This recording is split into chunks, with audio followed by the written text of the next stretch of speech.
Yes. You see, the issue of flood that we experienced last year was at a very high level. And of course, it came with its own lessons. And part of the lessons we recognized at that time was the fact that our people were too close to the banks of the river, and they were not very conscious of the likely challenges that usually come with heavy rains, and most importantly, the discharge of water from the dam. As it were, you recognize the fact that as at last year, we went round to our people with the support of the federal government, who are not only able to, on advocacy level, make it known to them the need to relocate to safer zones, and most importantly, they should recognize that these things are possibly going to come on a yearly basis, especially with the current global economic situation. And you also recognize the fact that we've started recording early rains this year. So it tells you that there will be a lot of rain this year. And on the strength of that, we are re-emphasizing on our advocacy platform we started last year that our people should consciously move from areas that are prone to flood. And you recollect that part of the funds that came in from the federal government and of course the state, in addition to making relief materials available, we supported them with infrastructure, especially roads, to enable access for them to move from the current locations where they were prone to flood to areas of safety environments. So by and large, as a government, we are carrying on our advocacy on very serious level, both at the media level, but most importantly through the traditional rulers, to ensure that our people heed to these current threats that are coming in as a result of early rains. So I want to let you know that as a state, we've been carrying on the same level of advocacy which will be made known to our people to ensure that they don't get themselves caught in the same web they had last year during the flood.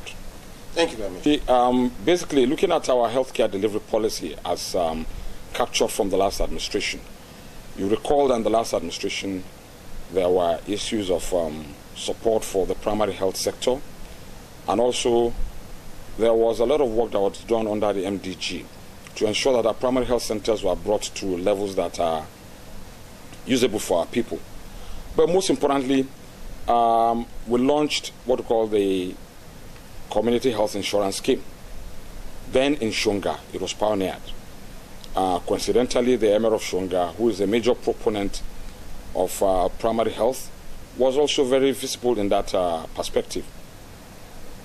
The success saw the accessibility of healthcare services from as low as maybe 200 to over 4,000. In other words, it's a scheme that enabled our people to access healthcare at very low amounts. With as low as 300 to 400 naira, you can access healthcare services. And we saw the success in Shonga. And against that background, we sought to expand it to Kwara Central and Kwara North. Of course, we did something in Alapa to pioneer what we wanted to do in Central. And most importantly, again, we took it to Kwara South. So the whole concept of saying what we are doing in the MOU is to expand the program so that more people will be able to access healthcare at a very low rate. Don't forget, what we started in Shonga was like a model. So we are seeing the success of that model. We now want to make it statewide so that a lot more people will have access to healthcare service delivery, because it's not enough for us to put infrastructure in place. Like I said, last administration did a lot of work on primary health care, and you recall that at the inception of this administration, we started by putting 5 general hospitals into shape. The most significant one is the General Hospital of Ilorin that was abandoned by the University Teaching Hospital after they moved to their permanent site. We're trying to bring it back to shape. We're trying to form one of the best general hospitals in Nigeria today with modern equipments. And of course, we're upgrading the one in Omaron, Share, and Kayama to the same level. We'll give them the necessary material, both human and equipment, that will make the hospital functional. But at the same time, we need to work on accessibility for our people. It is that leg of accessibility that led us into signing the MOU with the Dutch group that is going to support the health insurance scheme, which will allow our people to access healthcare with as low as 300 to 400 naira. So the whole concept is to make a whole packaged healthcare delivery service to our people. We are deploying infrastructure and also making accessibility for our people. Thank you.